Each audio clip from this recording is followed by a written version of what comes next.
وحبيبنا ومولانا محمد وعلى آل سيدنا ومولانا محمد وبارك وسلم صلى الله على النبي الأمي صلى الله على النبي الأمي وعلى آله وصحبه وبارك وسلم.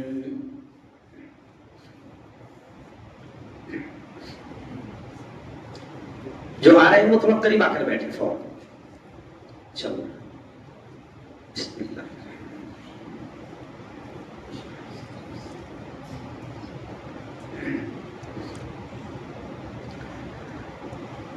أعوذ بالله من الشيطان الرجيم. بسم الله الرحمن الرحيم. تبارك الذي بيده الملك تبارك الذي بيده الملك وهو على كل شيء قدير. وقال تعالى ياسين والقرآن الحكيم إنك لمن المرسلين. وقال تعالى قل اللهم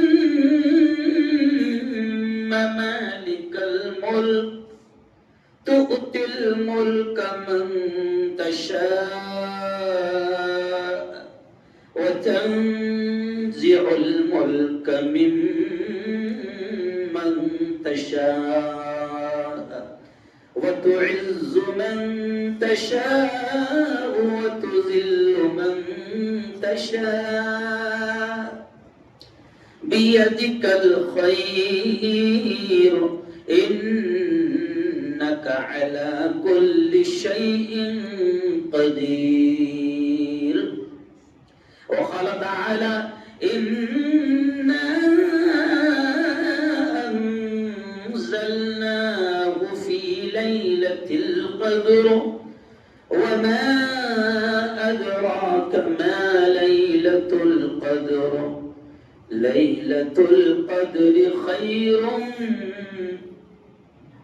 من 1000 شهر. وقال تعالى إذا أراد شيئا أن يقول له كن فيكون.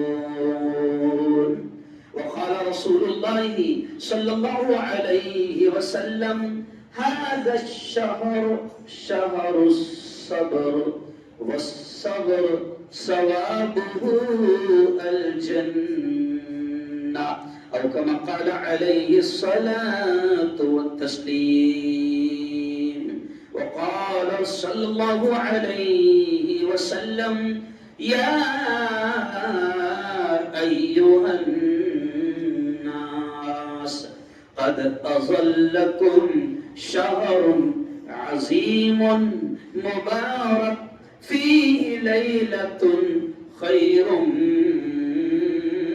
من 1000 شهر أو كما قال عليه الصلاة والتسليم.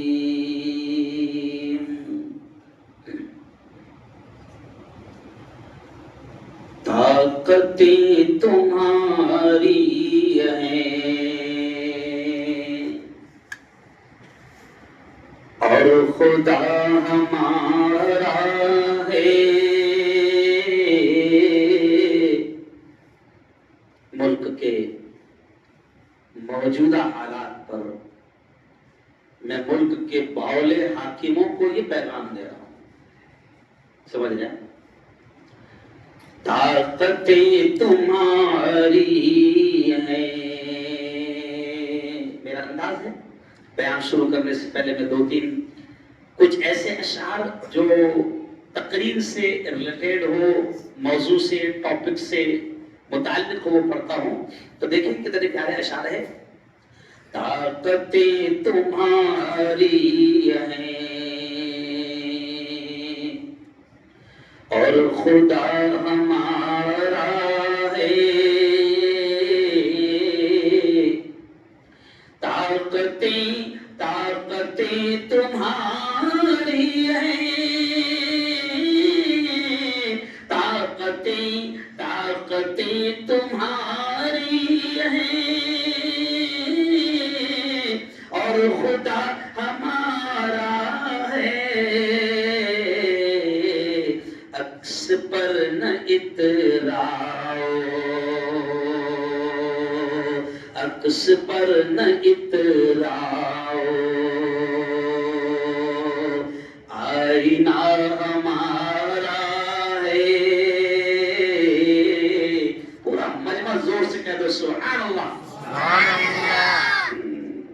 مزہ نہیں آیا. ایک اور بات ہے نا بھائی، چغلی کرنے میں نہیں شرماتے، باولے باتیں کرنے میں نہیں شرماتے، ٹرے پنے کرنے میں نہیں شرماتے، تو سبحان اللہ بولنے میں کیا کہہ دو. جب سبحان لفظ اللہ کو اتنا پسند ہے، سبحان کہ ابھی آپ جو تراویح 4 رکعات کے بعد پڑھ رہے تو دیکھو کہاں سے شروع ہو رہی.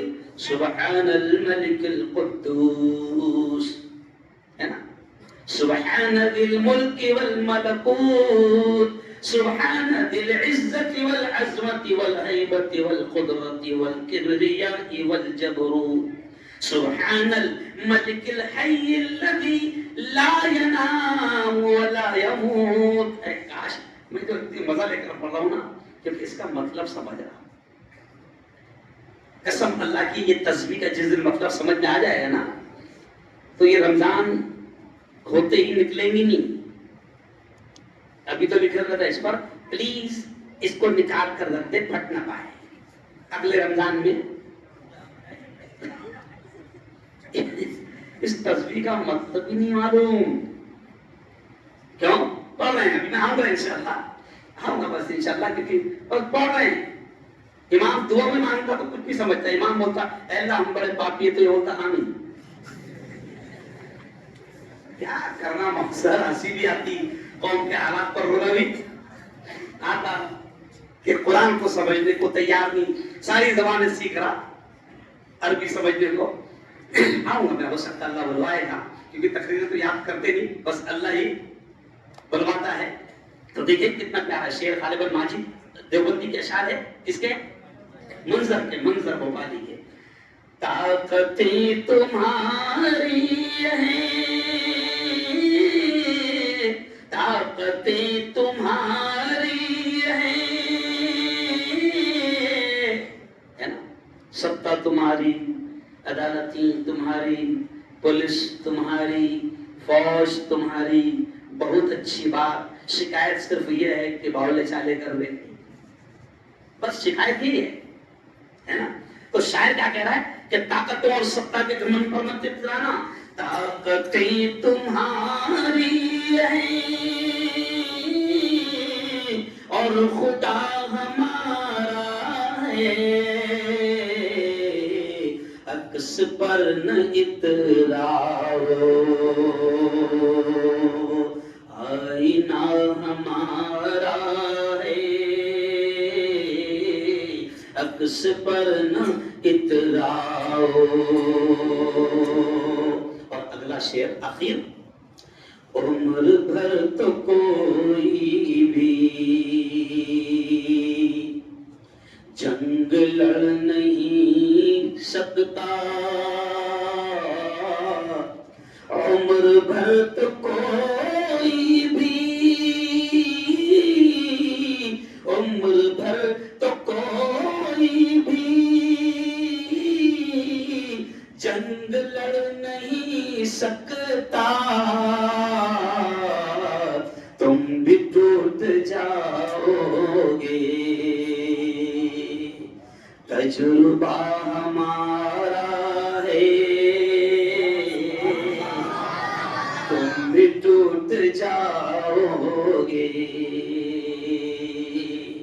تجربہ ہمارا ہے.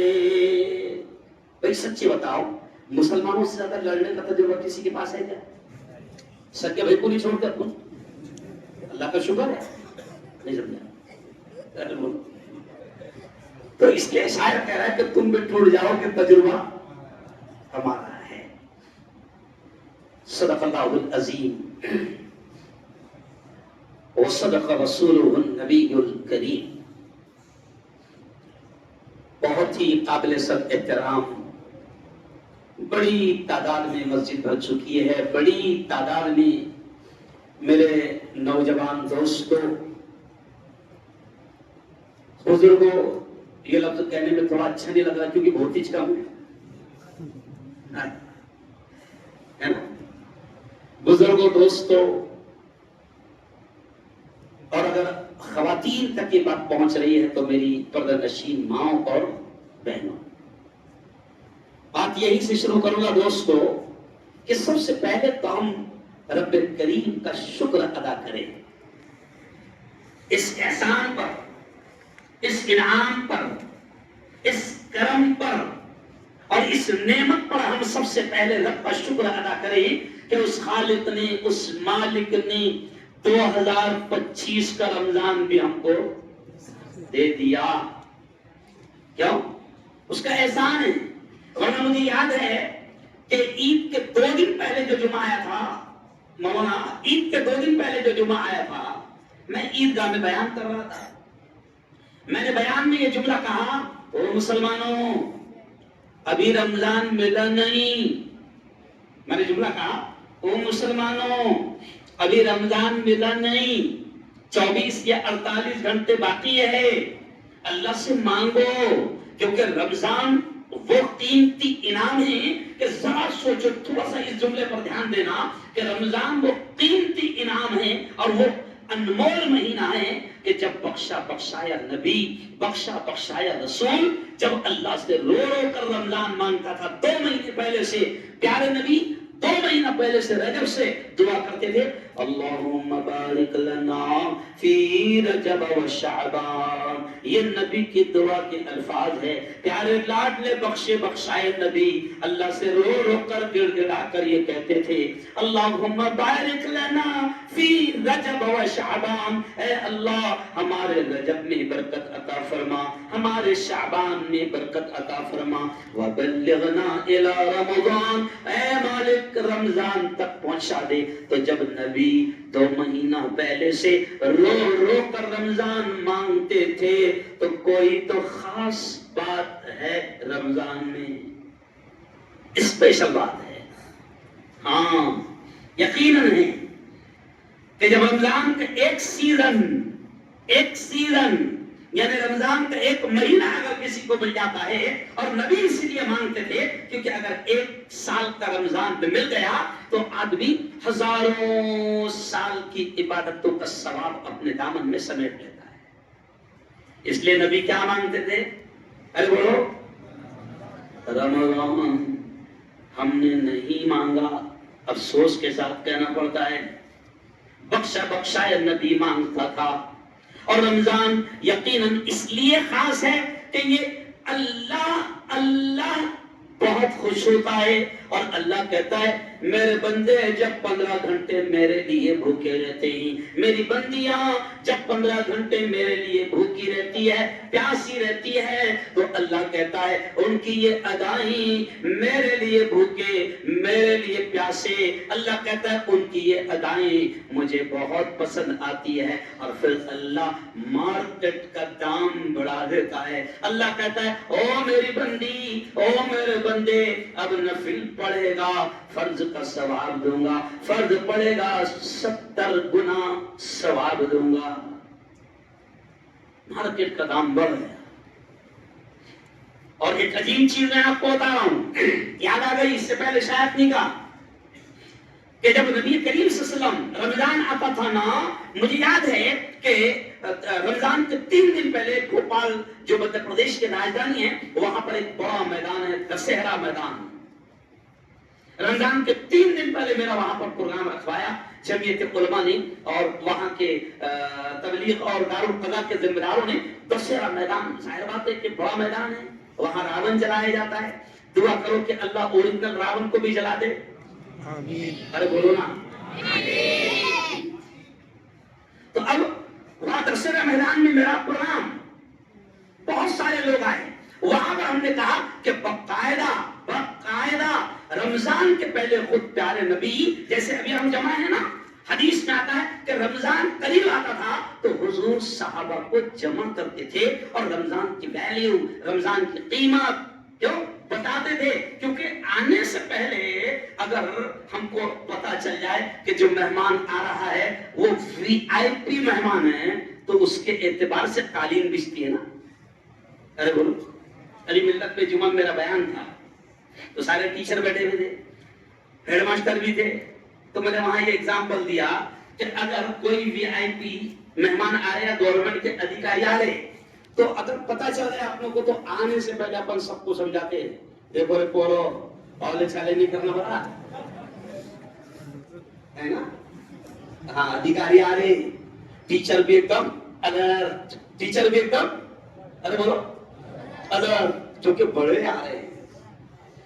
تو حدیث میں آتا, بڑے سارے اللہ نے آپ سمجھا, حدیث میں آتا ہے کہ پیارے نبی صلی اللہ علیہ وسلم رمضان کے آنے سے پہلے صحابہ کو جمع کرتے, اور کتنے پیارے وہ اسٹائل حدیث میں موجود ہے. اللہ کے نبی صحابہ کو جمع کرتے اور کیا کہتے, یا ایھا الناس, جملے پر ذرا دھیان دینا.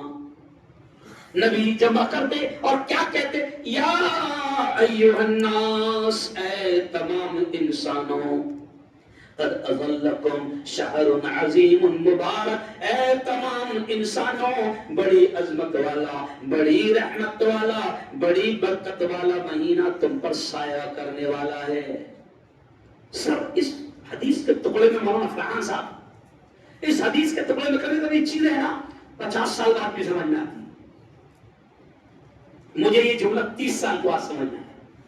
کتنے تاریخ کی کبھی دھیان نہیں جاتی نا, اس لیے تو قرآن میں اللہ کیا کہتا ہے بار بار, تدبروا یا اولی الابصار. اللہ بار بار کہتا ہے تدبروا یا اولی الابصار, او عقل والو. اللہ کہتا ہے یہ اللہ کے جملے ہیں, تدبروا, ریسرچ کرو, غور کرو میری نشانیوں میں, او عقل والو غور کرو, نئی نئی چیزیں تمہارے سامنے آئیں گی, کیونکہ قیامت تک قرآن آیا ہے, کوئی کتاب اب آنے والی نہیں ہے. اور قیامت تک قرآن راستہ دکھائے گا تو نئی نئی چیزیں آئے گی. تو سر اس حدیث میں بھی میں آپ کو بتا دوں کہ یہ جو لفظ پہلا لفظ ہے, نبی نے کیا کہا, یا ایھا الناس, اے تمام انسانوں, بڑی برکت والا مہینہ آ رہا ہے. تو میرے سمجھ میں آیا یہاں پر نبی نے یہ نہیں کہا یا ایھا المسلمون, اے مسلمانوں, بڑی برکت والا مہینہ آ رہا ہے. یا ایھا المومنون, اے ایمان والو, بڑی برکت والا مہینہ آ رہا ہے. یہاں پر نبی نے مسلمان لفظ استعمال نہیں کیا, مومن لفظ استعمال نہیں کیا, بلکہ ناس, اور ناس کے معنی عربی میں ہوتے ہیں اے انسانوں. جیسے آخری سورت ہے قل اعوذ برب الناس ملک الناس الہ الناس, ناس ناس جو لفظ آتا تو اس کے معنی انسان. تو یہاں بھی رمضان والی حدیث میں نبی نے کیا کہا, یا ایھا الناس, اے تمام انسانوں, بڑی برکت والا مہینہ آ رہا ہے. اس کا مطلب یہ اعلان ہو گیا, اے مسلمانوں, اے سندھیوں, اے مارواڑیوں, بڑی برکت والا مہینہ آ رہا ہے. نہیں سمجھا؟ اور یہ حدیث مجھے رمضان کے 13 دن پہلے سمجھ میں آئی.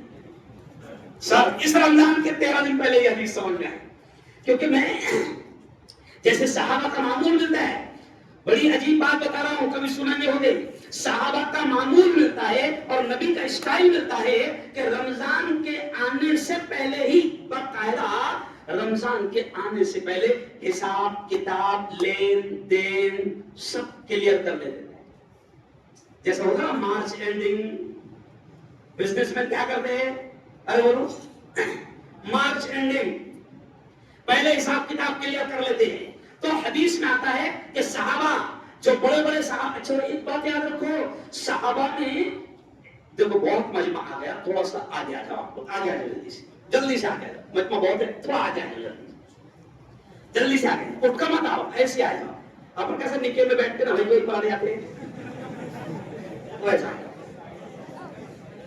ادھر بیٹھ آ جاؤ، ادھر آ جاؤ،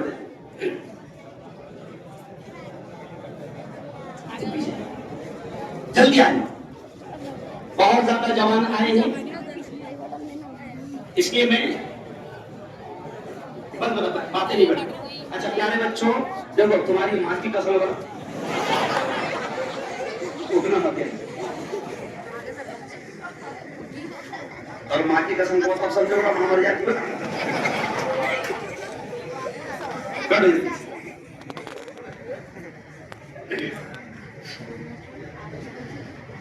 کرسی ہٹا بولے جائیں صاحب میرے کو دیکھ کے بولے کچھ کو پیچھے تو ہاں چلو اس کو نہیں دیکھو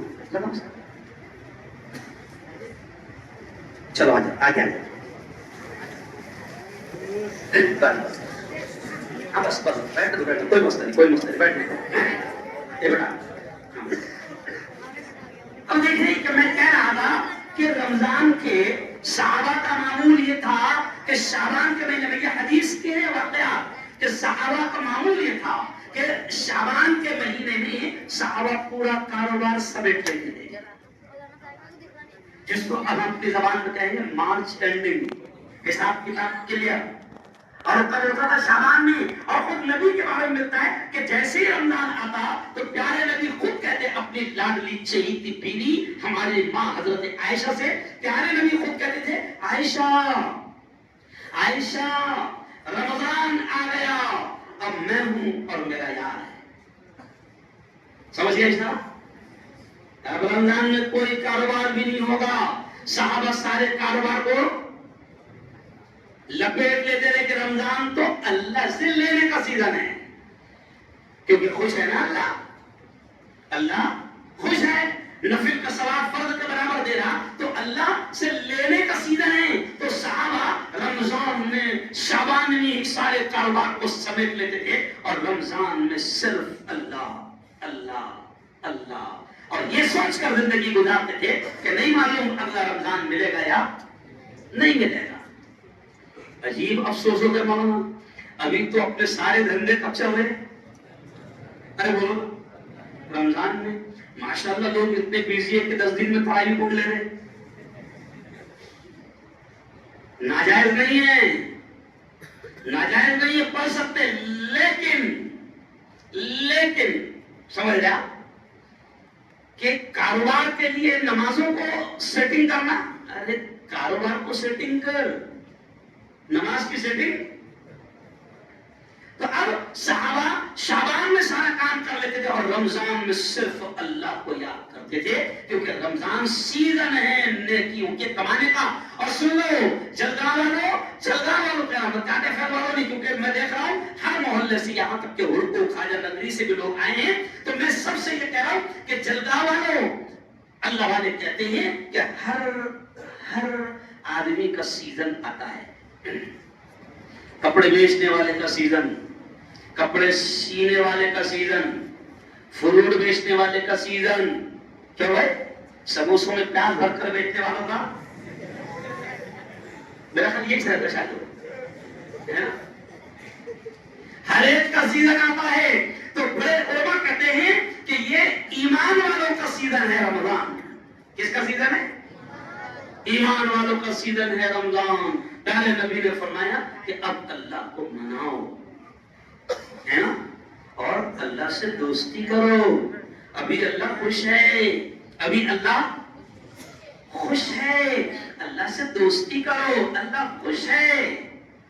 کیوں؟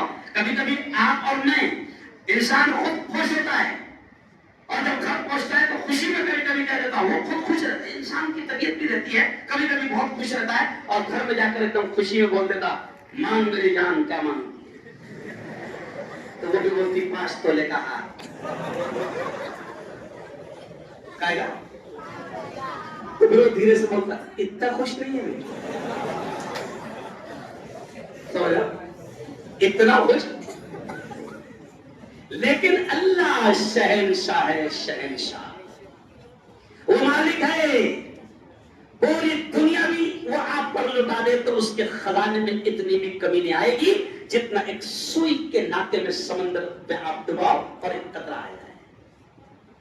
وہ کہتا ہے میرے بندے میں خوش ہوں. اور یہ اس سے یہ دیکھو بڑی تعداد میں جوان میری نگاہ کے سامنے میں جوانوں سے کہہ رہا ہوں کہ یہ سیزن رمضان کا نیکیاں کمانے کا سیزن اور دوسرے یہ سیزن اللہ سے دوستی کرنے کا سیزن ہے. کیا کا سیزن ہے؟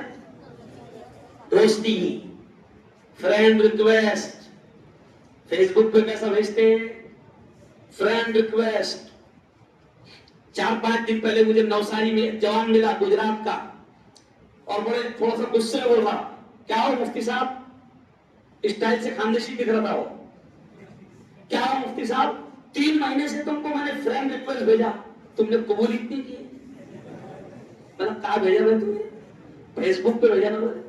کہاں بھیجا؟ فیس بک پہ. تو تیرے فیس بک پہ کتنے دوست ہیں تیرے فرینڈ کتنے ہیں؟ تو بولے میرا پیج بنا ہوا ہے مفتی صاحب اور 13,000 فرینڈ ہے میرے فیس بک پہ. کتنے؟ 13,000. تو بولے بیٹا مرے گا نا تو جنازے میں 500 بھی رہیں گے نہیں. یہ سب فیس بک کے فرینڈ ہے. کہاں کے فرینڈ ہے؟ ہاں. اور جب اللہ کو دوست بنا لے گا نا تو فرشتے بھی تیرے جنازے میں شریک رہیں گے. کہو سبحان اللہ. فرشتے بھی رہتے ہیں جنازے میں, جنات بھی رہتے ہیں جنازے میں. جب کوئی اللہ کا دوست اللہ کا ولی دنیا سے جاتا ہے نا تو پھر اس کے جنازے میں دوسری مخلوق بھی رہتی ہے. سمجھ رہے آپ؟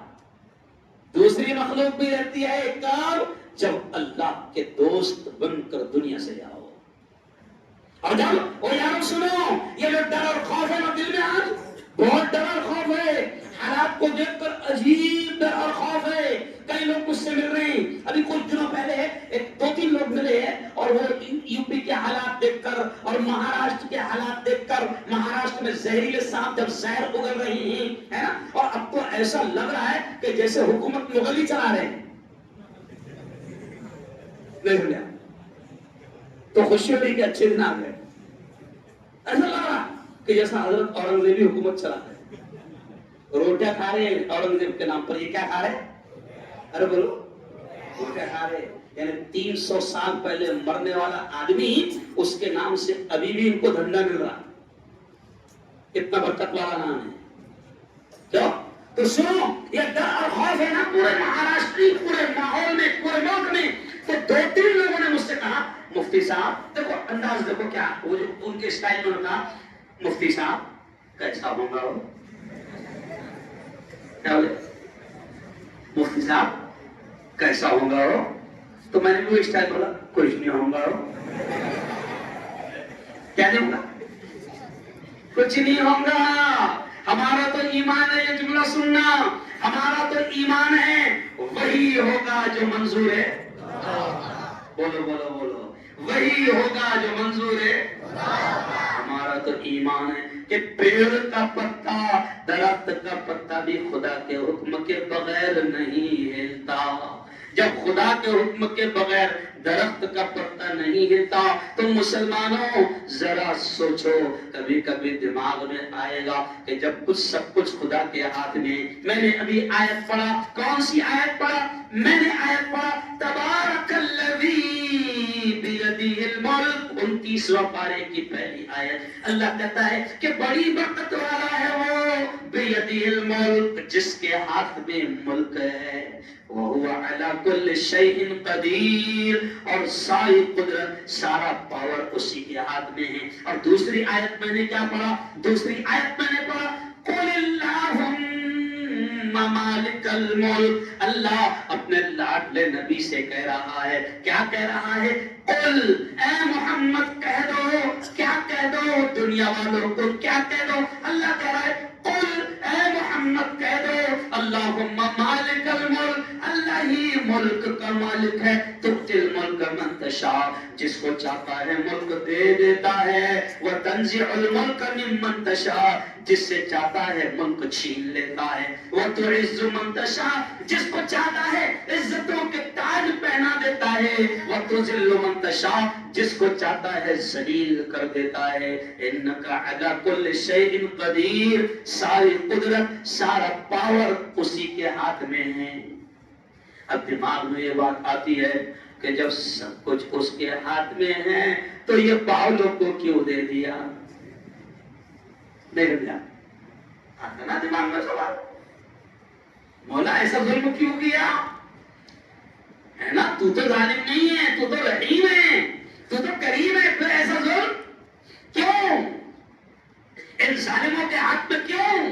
ان قاتلوں کے ہاتھ میں اتنا پیارا دیش، اللہ والوں کا دیش، یہ میرا پیارا دیش، میرے خواجہ معین کا دیش، میرے خواجہ قطب الدین بختیار کاکی کا دیش، میرے نظام الدین اولیاء کا دیش، میرے صابر کلیری کا دیش، کیوں؟ میرے خواجہ منتجب الدین زردری بخش دولے کا دیش، میرے امام بادشاہ کا دیش، یہ ولیوں کا دیش، اور تو نے اتنے بڑے ظالموں کے ہاتھ میں اس دیش کو کیسے دے دیا؟ دماغ میں سوال آتا ہے، لیکن فوراً جواب مل جاتا ہے اگر علم ہو تو۔ جواب کہاں ہے؟ کیوں دیا ان کے ہاتھ میں؟ کیوں دیا ان کے ہاتھ میں؟ خود قرآن کیا کہتا ہے؟ ظہر الفساد فی البر والبحر بما کسبت ایدی الناس، یہی آیت ہے نا مولانا؟ اللہ کہتا ہے ظہر الفساد فی البر والبحر بما کسبت ایدی الناس، اللہ کہتا ہے سنو یہ زمین میں بگاڑ آئے گا، یہ سمندروں میں بگاڑ آئے گا، یہ ہوائیں سخت چلے گی، اللہ کہتا ہے یہ سب بما کسبت ایدی الناس، لوگوں کے ہاتھوں کی کمائی ہے، یعنی جیسا لوگ کریں گے ویسے حالات بنیں گے۔ اور اگلا جملہ سن لو، بڑا پیارا ہے اور بھی زیادہ بات کلیئر ہو جائے گی۔ معراج کا مہینہ، معراج کا مہینہ، رجب کا مہینہ، کون سا مہینہ؟ رجب کا مہینہ، معراج کی رات۔ ہاں ہم جانتے ہیں 15ویں پارے کی پہلی آیت ہے، 15ویں پارے کی پہلی آیت ہے، سبحان الذی اسرا بعبدہ لیلا من المسجد الحرام، اللہ کہتا ہے پاک ہے وہ ذات جو لے گئی اپنے بندے کو راتوں رات مسجد حرام سے مسجد اقصی، اور پھر مسجد اقصی سے ساتوں آسمانوں کا سفر، عرش کا سفر۔ لیکن اب میں کیا سمجھا رہا ہوں سمجھ لینا، جب نبی معراج کو جا رہے تھے تو اللہ کہتا ہے لِنُرِيَهُ مِنْ آیاتنا، کہ میں نے میرے لاڈلے کو یہ سفر اس لیے کروایا، میں نے میرے لاڈلے کو ساتوں آسمانوں کی سیر کرائی، جنت دکھائی، دوزخ دکھائی، اور بھی بہت کچھ دکھایا، بات چیت ہوئی۔ اللہ کہتا ہے لِنُرِيَهُ مِنْ آیاتنا، میں اپنی نشانیاں میرے محبوب کو دکھانا چاہتا تھا، اس لیے میں نے یہ لمبا سفر کروایا۔ لیکن اب مسلمانوں بڑی اہم بات سمجھ لو، جب نبی جا رہے تھے آسمانوں پر، جبرائیل لے کر جا رہے تھے، بڑی بڑی خطرناک بات ذہن میں آ گئی۔ جبرائیل جب لے کر جا رہے تھے تو حضور نے دیکھا کہ کچھ چیزیں نیچے سے اوپر جا رہی ہے اور کچھ چیزیں آسمان سے نیچے آ رہی ہے۔ جبرائیل سے حضور نے پوچھا، او جبرائیل یہ کیا ہے جو نیچے سے اوپر جا رہے ہیں، اور وہ کیا ہے جو اوپر سے نیچے آ رہے ہیں؟ جبرائیل نے کہا حضور جو نیچے سے اوپر جا رہے ہیں وہ آپ کی امت کے کرتوت ہے، آپ کی امت کے اعمال ہیں، اور جو اوپر سے نیچے آ رہے ہیں وہ اعمال کے حساب سے اللہ کے فیصلے ہیں۔ اور پھر کہا حضور آپ کی امت کے جیسے اعمال جائیں گے اللہ کے ویسے فیصلے آئیں گے۔ تو پتہ چلا یہ خود نہیں بیٹھے، اپنی وجہ سے بیٹھے۔ ایک دم کلیئر بات ہے بیٹا، مشین میں خرابی نہیں ہے، اپن میں خرابی ہے نا؟ اللہ بولتا تو نے لیا تھا میرے 500 دیکھو، اور اب دعا کر رہا اللہ بہت مار رہے ہیں، اللہ بولے تو نے 500 لیا تھا، ہزار تیرے گھر میں آئے تھے، پورے حساب سے آئے تھے، ہے نا؟ کتنے منڈے آئے اس کے حساب سے آئے تھے۔ ایک دم خاندیشی میں سمجھا، سمجھ گیا؟ اچھا میرا بیان امریکہ لندن سب طرف سنا جاتا ہے، تو کبھی کبھی لندن والے ساتھی ملے مجھے اس دن، مفتی صاحب وہ کبھی کبھی بیچ میں آپ کیا بول دیتے ہو، مطلب میرے والی بولتا خاندیشی، سمجھ رہے آپ؟ تو اب سنو، یہ ظالم بیٹھے نہیں ہیں، کلیئر ایک دم کلیئر قرآن نے کہہ دیا اور نبی نے کہہ دیا کہ جیسے ہمارے اعمال اللہ کے پاس جائیں گے ویسے فیصلے آئیں گے۔ وہ جو کہتے ہیں نا، جو بوئے گا وہ، اس لیے آج کا عنوان میں نے کیا رکھا، اگر اب بھی نہ جاگے تو، ہے نا، یا دوسرے لفظوں میں اس کو ایسا کہہ لو، اگر اب بھی نہ سدھرے تو، اگر اب بھی نہ سدھرے تو، اور سنو جلدہ والو، بڑی خطرناک بات کہہ رہا ہوں، اور میں بھی اللہ رسول کی بات کو سامنے رکھ کر کہہ رہا ہوں کہ یاد رکھو، اللہ نبی نے کہہ دیا کہ جیسے تمہارے اعمال جائیں گے اللہ کے فیصلے ویسے آئیں گے۔ اب سن لو جلدہ والو کہ اگر اب بھی ہم نہیں سدھرے، اب بھی اگر ہم نے لوگوں کو دھوکہ دینا نہیں چھوڑا، اب بھی اگر ہم نے ٹوپی گھمانا نہیں چھوڑا، اب بھی اگر ہم نے جھوٹ بولنا نہیں چھوڑا، اب بھی ہم نے غیبتیں اور چغلیاں نہیں چھوڑی، اب بھی اگر ہم نے ماں باپ کی بدتمیزی نہیں چھوڑی، اب بھی اگر ہم نے لوگوں کو ستانا نہیں چھوڑا، اب بھی اگر ہم نے رشوت کھانا نہیں چھوڑا، اب بھی اگر ہم نے چھوٹے بھائیوں کا حق مارنا نہیں چھوڑا، اب بھی اگر ہم نے بہنوں کا حق مارنا نہیں چھوڑا، اب بھی اگر ہم نے کایا کرنا نہیں سمجھا، ہاں ایک دم صحیح بول رہا ہوگا، اب بھی اگر ہم نہیں سدھرے تو میرا نہیں اللہ کا فرمان ہے کہ پھر ان سے بھی بڑے ظالم آئیں گے۔ اور آپ کو معلوم ہے ایک ظالم تیار ہو گیا اور اس نے بول دیا، اشارہ کر دیا چیلے چپاٹوں کے ذریعے سے کہ I am next P M. اس کو بھی گھبراہٹ ہو گئی، نہیں سمجھا، گجراتی کو گھبراہٹ ہو گئی، نہیں سمجھا، کیونکہ یو پی والا تیار ہو رہا، سمجھ رہے آپ؟ میں بہت بڑا اشارہ کر رہا ہوں، اور یقین مانو جیسے ہمارے اعمال رہے گے ویسے اوپر بیٹھے نہیں، کیوں؟ اور اللہ نے تم کو ہم کو بھی تو دیا نا، ملک دیا تھا نا ہمارے ہاتھ میں، اور 40-50 سال کے لیے نہیں دیا تھا ہمارے ہاتھ میں، 700 اور 900 سال ہمارے ہاتھ میں دیا تھا، کیوں؟ 700 اور 900 سال ہمارے ہاتھ میں دیا تھا، اس مالک نے اپنے ماننے والے کے ہاتھ میں بھی ملک دیا، لیکن جب ماننے والے محبوبہ کی یاد میں تاج محل بنانے لگ گئے تھے، چھین لیا۔ ایک دم کلیئر بات، کیوں؟ کیونکہ جس کو مل رہی تھی ایک دم وہ محل بنانا چالو کر دے رہا تھا، ارے اب بھی تھوڑا سا آ گیا تو محل بناتا ہو، اچھا اتنی محنت کرتا کہ اس کی بیوی خود کبھی کبھی ہوتی، تم اتنی محنت کیوں کرتے، تو بڑی محبت سے ہوتا، جانے من تیرے واسطے تو کر رہا، میری جان میری خواہش ہے کہ تیرے کو ایسا بنگلہ دوں، تاج محل دینے کی طاقت تو ارے بولو نہیں ہے، اور کوئی تو بیوی سے کہہ دیتا کہ تاج محل بھی لے سکتا، لیکن تاج محل کے لیے بیوی کو پہلے مرنا پڑتا، کیونکہ شاہجہاں نے کب دیا تھا مرنے کے، ارے بولو، بہت پوائنٹ کی بات بتا رہا ہوں کہ مستی میں آگے اور مستی میں آ جاؤ گے تو حالات بدلیں گے، اور یہ کلیئر سن لو، یہ میرا نہیں رب کا فرمان ہے کہ زمین پر جو کچھ بھی بگاڑ آئے گا، زمین میں ظلم پھیلے گا، زمین میں اتیاچار پھیلے گا، زمین میں ناانصافی پھیلے گی، زمین میں قتل مرڈر اور ماحول خراب ہوگا، اور صرف زمین نہیں، قرآن نے فساد کا ذکر کیا اور سمندر کا بھی، پانی کا بھی ذکر کیا اور خشکی کا بھی ذکر کیا کہ خشکی اور تری میں فساد آئے گا تمہارے اعمال کی وجہ سے، ہمارے اعمال کی وجہ سے۔ اور آپ کو معلوم ہے ایمان والے کا ویلیو کیا ہے؟ آپ کو معلوم ہے؟ سنو گے تو خوش ہو جاؤ گے، آپ کو اور مجھے اپنا ویلیو نہیں معلوم ہے۔ ایمان والے کا ویلیو کیا ہے؟ یہ جملہ سننا، ایمان والے کا ویلیو کیا ہے؟ حدیث میں کلیئر طور سے اللہ نے کہا کہ ایک میرا ماننے والا، ایک اللہ اللہ کرنے والا باقی رہے گا۔ بڑے پیارے الفاظ ہیں، ایک ایمان والا اپنی ویلیو کو، مسلمان اپنی قیمت کو سمجھ نہیں پا رہا ہے۔